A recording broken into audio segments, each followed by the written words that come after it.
Tanah di bawah Gunung Ararat baru saja melepaskan rahasia yang telah disimpan selama 4.800 tahun. Para geolog menggunakan pemindaian GPR-3D untuk memetakan sebuah struktur kayu raksasa yang terkubur jauh di dalam lereng Gunung Turki. Dr. Faruk Ocal dari Universitas Teknik Istanbul mengonfirmasi bahwa dimensi yang ditemukan cocok persis dengan ukuran yang tercatat dalam Kitab Kejadian. Situs ini bukanlah formasi batuan alami. Berlanggananlah sebelum Anda melanjutkan, ini adalah jenis video yang bisa dikubur. Bukti dari peristiwa global kini terlihat. Gunung Ararat menjulang setinggi 16,000 kaki di atas dataran timur Turki. Tempatnya berhawa tipis dan dipenuhi bebatuan vulkanik yang tajam. Selama 2000 tahun, penduduk desa setempat berbicara tentang sebuah kapal raksasa yang bersembunyi di dalam es. Sebagian besar sejarawan menganggap cerita ini sebagai cerita rakyat setempat. Mereka menganggap air bah sebagai mitos untuk mengajarkan pelajaran moral. Namun data fisik mulai mengubah pandangan itu pada tahun 1959. Seorang pilot Turki menjalankan misi pemetaan di atas situs Durupinar. Dia memotret objek berbentuk perahu sepanjang 515 kaki. Itu adalah panjang yang persis sama dengan 300 hasta Mesir. Ini bukan teori penjairan. Ini adalah catatan terdokumentasi tanpa putus selama 65 tahun. Situs ini berada di ketinggian 6.500 kaki. Itu jauh di luar jangkauan aliran sungai manapun di daerah itu. Dr. Andrew Jones, seorang peneliti yang menghabiskan 15 tahun mempelajari anomali dataran tinggi, menyatakan bahwa tanah tersebut mengandung konsentrasi zat besi yang tinggi. Endapan besi ini memiliki jarak yang teratur. Bentuknya seperti sisa paku keling logam yang digunakan dalam konstruksi kapal kuno. Dunia diajari bahwa manusia purba itu primitif. Kita diberitahu bahwa mereka tidak memiliki alat untuk rekayasa skala besar. Sejarah yang terdokumentasi menunjukkan realitas yang berbeda. Kayu yang ditemukan di situs itu bukanlah kayu yang membatu. Itu adalah bahan organik yang terlindung dari oksigen. Ini membuat struktur selnya tetap terjaga selama hampir 5 milenium. Strukturnya selamat karena terbungkus aliran lumpur. Segel alami ini melindungi kayu dari pembusukan selama berabad-abad. Institusi seringkali menyaring informasi yang mengganggu garis waktu yang diketahui. Jika kapal sebesar ini ada di ketinggian ini, maka garis waktu itu hancur. Ini menunjukkan adanya peristiwa dahsyat yang memindahkan lautan. Ini menunjukkan tingkat teknologi yang tidak kita kaitkan dengan zaman perunggu. Kita sedang melihat sebuah kapal sepanjang 157 meter yang terletak di atas gunung.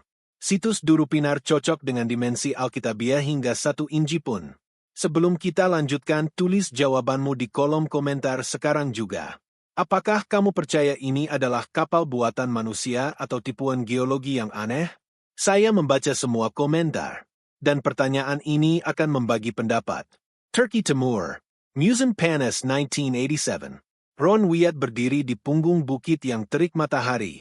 Dia mantan perawat yang menghabiskan seluruh tabungan hidupnya untuk satu tujuan. Dia memegang detektor logam di atas tanah kering yang retak. Udara terasa sunyi. Tiba-tiba bunyi bip bernada tinggi memecah keheningan lembah. Dia menandai tempat itu dengan debu batu putih. Dia bergerak 3 meter ke kiri. Detektor ITU menjerit lagi. Wyatt tidak menebak-nebak. Dia menjikeri sebuah perak. Pada akhir hari, dia telah membentangkan garis-garis pita di seluruh situs. Pita-pita itu membentuk pola tulang rusuk yang sempurna. Itu tampak seperti kerangka sebuah kapal raksasa. Dia berlutut dan menyapu lapisan atas lumpur. Dia menemukan paku keling yang membatu. Itu adalah piringan logam bundar dengan kepala yang melebar. Gembala setempat mengawasinya dari bukit. Mereka menyebut tempat ini Nuhun Gemisi, artinya kapal Nuh. Bagi mereka, ini bukanlah misteri. Itu adalah sebuah penanda. Wyatt melihat batu jangkar yang tergeletak di dekatnya. Batu-batu itu besar dengan lubang yang dilubangi di bagian atasnya. Itu disebut Drogwe Stones. Pelaut kuno menggunakannya untuk menstabilkan kapal besar di laut yang ganas. Sebuah batu memiliki 8 ukiran salib di permukaannya. Ukiran itu sudah tua. Ukiran itu dibuat oleh para peziarah yang datang ke sini berabad-abad lalu. Wyatt menyen to permukin kazar, batu kapur itu. Dia menyadari batu-batu ini tidak berasal dari pegunungan ini. Batu-batu itu terbuat dari batuan vulkanik Mediterania. Batuan ini ditemukan sejauh 1.600 km. Bayangkan upaya fisik yang diperlukan. Satu drogueston berbobot 4.000 kg. 8 di antaranya tersebar di ladang ini. Batu-batu itu terletak di ketinggian 2.000 meter di atas permukaan laut. Tidak ada tim manusia di zaman perunggu yang bisa menyeret ini ke atas gunung. Batu-batu itu jatuh di sini oleh air yang surut. Wyatt mendokumentasikan semuanya dengan kamera 16 mm. Tangannya gemetar saat dia mencatat ukuran. Dia menemukan sepotong kayu gelada yang telah berubah menjadi batu. Itu bukan sepotong kayu tunggal. Itu adalah 3 lapis papan yang direkatkan. Ini adalah kayu laminasi. Insinyur modern menggunakan ini untuk membuat balok berkekuatan tinggi. Teknologi ini sudah ada 4.800 tahun yang lalu. Panas sore hari terasa berat. Wyatt menatap lembah di bawah. Dia melihat sisa-sisa sebuah desa. Penduduk setempat menyebutnya Desa 8 Orang. Itu dinamai menurut 8 orang yang selamat dari air bah. Dia menyadari dia berdiri di atas sebuah kuburan. Tapi itu juga merupakan akte kelahiran untuk dunia baru. Tanah itu tidak hanya menahan bentuk kapal. Tanah itu juga menahan struktur internalnya. Pada tahun 2023, tim peneliti dari 3 universitas menyelesaikan studi paling intensif di situs tersebut. Mereka menggunakan Ground Penetrating Radar atau GPR. Teknologi ini mengirimkan pulsa elektromagnetik ke dalam tanah. Pulsa itu memantul dari benda padat dan kembali ke permukaan. Komputer kemudian membuat peta 3D dari apa yang tersembunyi. Apa yang mereka lihat bukan tumpukan batu yang akak. Pemindaian menunjukkan garis-garis paralel dan sudut siku-siku. Mereka menemukan kolom vertikal yang menopang 3 tingkat berbeda. Tingkat-tingkat ini sesuai dengan 3 gelada yang dijelaskan dalam teks-teks kuno. Ini adalah proyek rekayasa besar yang terkubur di bawah lapisan abu vulkanik. Dr. Salih Bayraktutan dari Universitas Erzurum telah menghabiskan 30 tahun menganalisis bidang tanah khusus ini. Dia menyimpulkan bahwa geometri internalnya terlalu presisi untuk alam.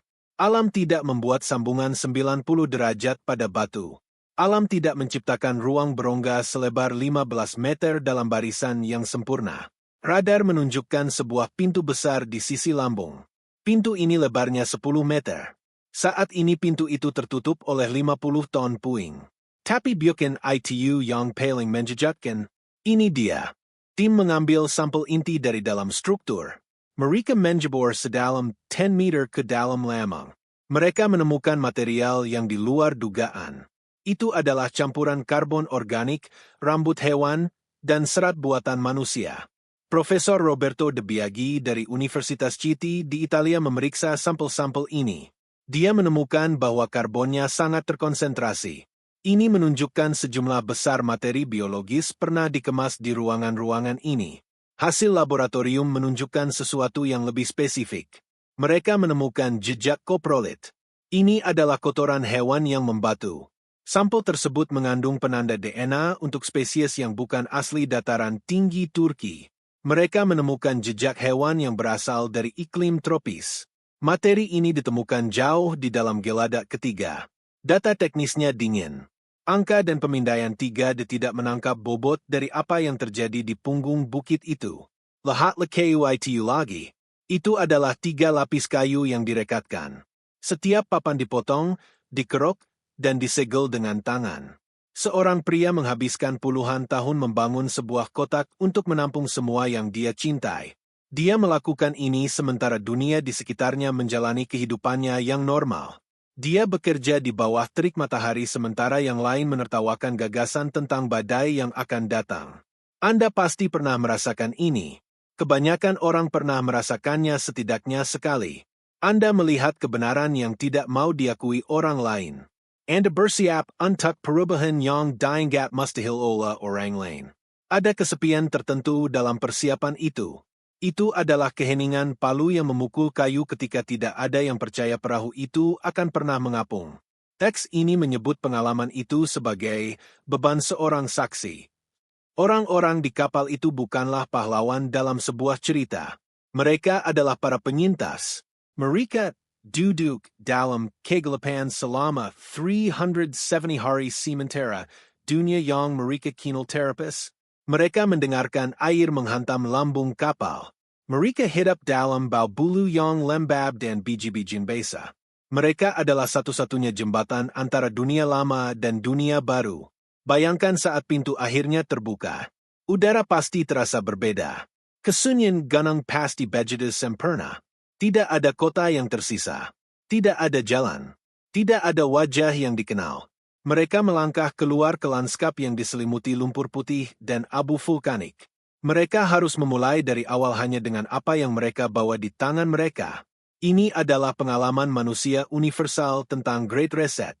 Kita semua menghadapi saat-saat di mana kehidupan yang kita bangun tersapu bersih.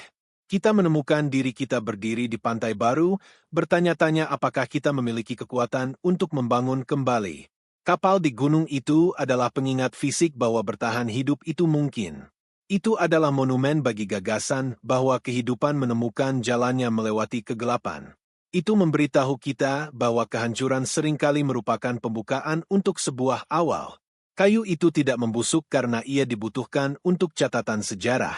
Paku keling itu tidak berkarat karena ia dimaksudkan untuk ditemukan. Struktur ini adalah pesan yang dikirim melintasi waktu. Itu adalah surat dari seorang ayah kepada seorang putra yang ditulis dalam kayu gofer dan besi. Sebagian besar orang telah merasakan kesenjangan antara iman yang diberikan kepada mereka dan iman yang benar-benar mereka bawa. Jika ini beresonansi denganmu, jika gagasan tentang saksi yang sunyi bergema dengan hidupmu sendiri, kamu tidak sendirian. Kamu adalah orang yang tepat untuk siapa ini dibuat. Tinggalkan komentar. Katakan di mana posisimu dengan ini. Sebelum kita sampai pada apa yang ditemukan para peneliti di lapisan paling bawah dan mengapa pemerintah Turki membatasi akses segera setelah penemuan itu, berlanggananlah sekarang. Apa yang akan datang dalam 2 menit ke depan adalah bagian yang jarang didengar kebanyakan orang. Kamu harus ada di sini untuk ini. Dan kemudian tibalah bagian yang tidak diduga siapapun. Radar menemukan rongga besar di bagian paling bawah struktur. Itu adalah lunas pusat yang terbuat dari material yang jauh lebih padat daripada tanah di sekitarnya. Pemindaian menunjukkan bahwa lunas ini terbuat dari paduan logam. Pada tahun 1991, sebuah laboratorium di Knoxville, Tennessee, menganalisis sebuah fragmen kecil dari area ini. Mereka menemukan fragmen itu mengandung 8% aluminium, 4% titanium, dan 6% mangan. Ini adalah masalah bagi sejarah arus utama. Aluminium tidak terjadi sebagai logam bebas di alam.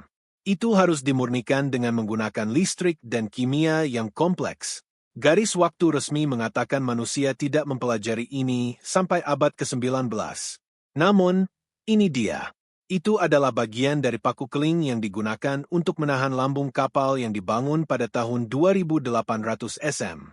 Temuan ketiga adalah yang mengubah segalanya.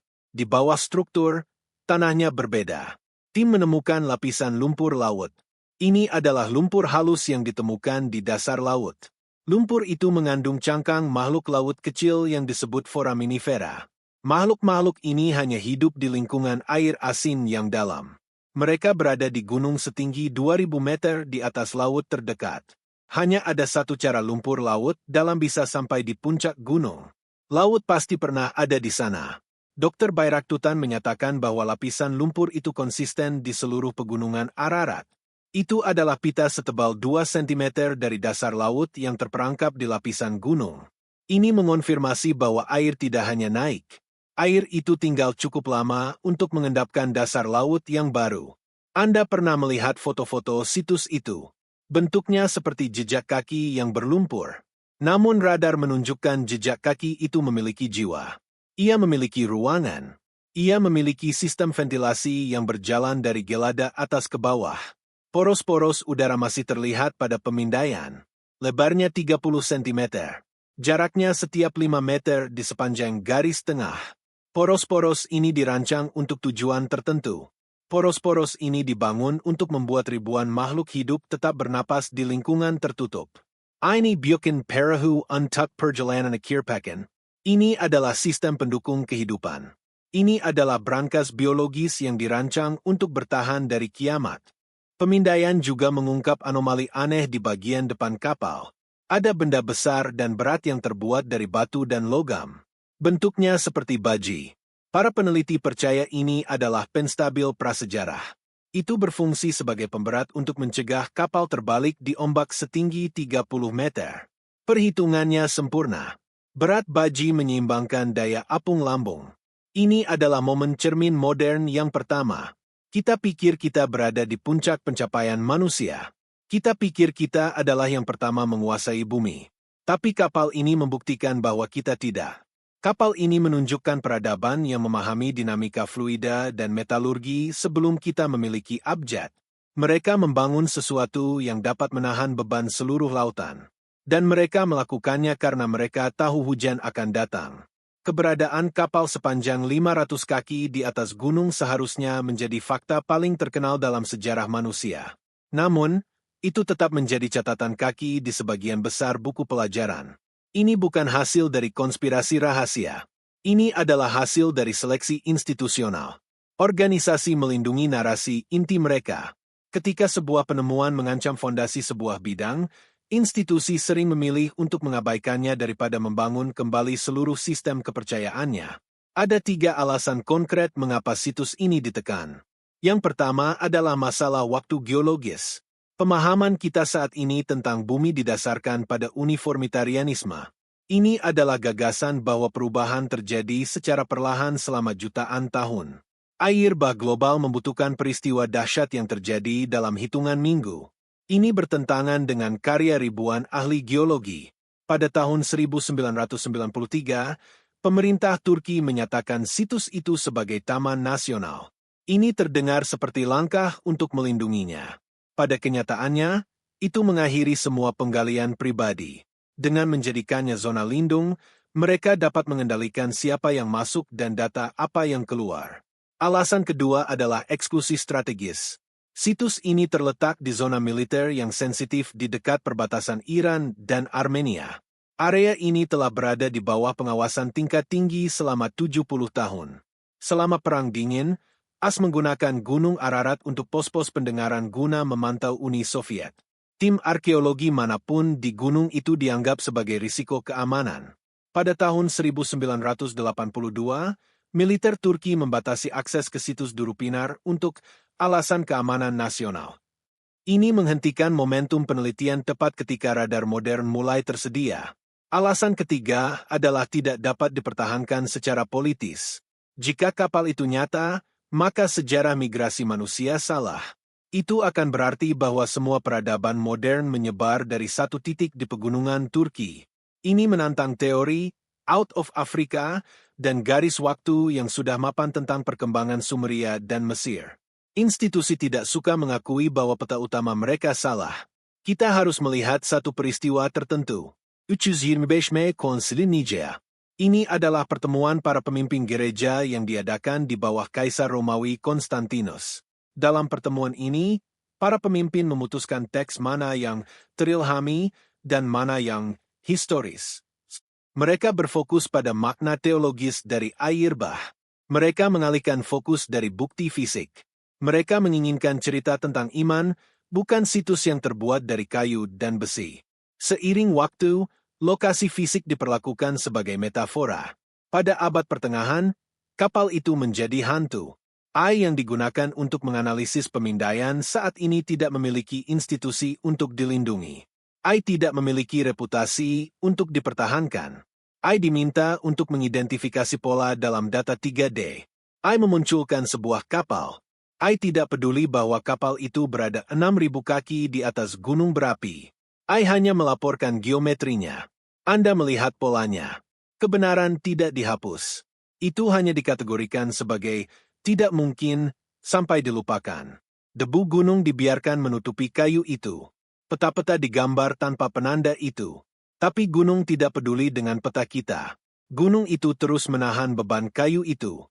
Ia menunggu saat ketika rasa ingin tahu kita menjadi lebih kuat daripada kenyamanan kita. Sekarang saya mengerti mengapa ini terjadi. Dunia belum siap untuk garis waktu yang hancur. Tapi datanya sekarang sudah publik. Pemindaian Diawan. Kediaman institusi tidak lagi cukup untuk menyembunyikan situs tersebut. Struktur kuno di Ararat bukanlah fosil. Itu adalah cermin. Satu temuan spesifik di lambung bawah mengungkapkan serangkaian tempat penyimpanan yang dirancang untuk benih dan inti. Ini adalah proyek pelestarian untuk dunia yang telah kehilangan keseimbangannya. Teks tersebut menggambarkan masyarakat yang telah penuh dengan kekerasan. Teks itu menggambarkan dunia di mana setiap pikiran terfokus pada konsumsi. Apakah ini terdengar seperti ditulis 4.800 tahun yang lalu? Atau apakah ini terdengar seperti sesuatu dari minggu ini? Kita hidup di zaman kebisingan digital dan kelebihan fisik. Kita melihat arena yang dipenuhi dengan orang-orang yang secara spiritual kosong. Dunia modern kita mencerminkan dunia yang mendahului hujan. Kita melihat pola kebusukan institusional yang sama dan pengabaian yang sama terhadap batas-batas alami lingkungan kita. Sumber kuno meramalkan suatu masa ketika manusia akan menjadi pecinta diri sendiri. Itu menggambarkan dunia yang akan menukar masa depannya dengan masa kini yang nyaman.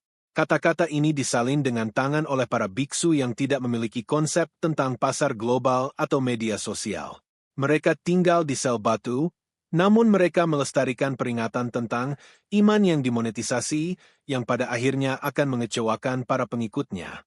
Mereka menulis tentang bayangan hujan yang akan datang bukan sebagai ancaman, tetapi sebagai kepastian matematis. Kapal di gunung itu adalah resolusi fisik dari bayangan itu. Itu berdiri sebagai janji bahwa kegelapan tidak menang. Catatan kuno diakhiri dengan pelangi, simbol fisik dari sebuah perjanjian. Ini bukanlah pepatah keagamaan. Dalam fisika, pelangi adalah hasil dari cahaya putih yang menembus badai yang surut. Itu adalah tanda bahwa atmosfer telah bersih. Strukturnya ada untuk mengingatkan kita bahwa kita bukanlah yang pertama menghadapi krisis kelangsungan hidup. Kita adalah bagian dari rantai panjang para penyintas. Kayu di gunung itu dipotong oleh seseorang yang percaya bahwa Anda pada akhirnya akan berdiri di sini dan mencarinya. Mereka tahu bahwa ingatan manusia itu pendek, tetapi batu dan kayu itu sabar. Kita saat ini sedang membangun kapal versi kita sendiri. Kita membangun brankas digital di Arktik untuk menyimpan benih kita. Kita membangun server untuk menyimpan sejarah kita. Kita secara tidak sadar mempersiapkan versi hujan kita sendiri. Namun temuan Ararat menunjukkan bahwa hal terpenting yang harus diselamatkan bukanlah benihnya, melainkan saksinya. Sumber kuno ditutup dengan sebuah kembali. Ia berjanji bahwa gunung itu pada akhirnya akan menyerahkan rahasianya ketika dunia perlu mengingat asal-usulnya. Saat itulah sekarang. Es sedang mencair. Pemindaiannya jelas. Kapalnya terlihat. Video ini mencakup pemindaian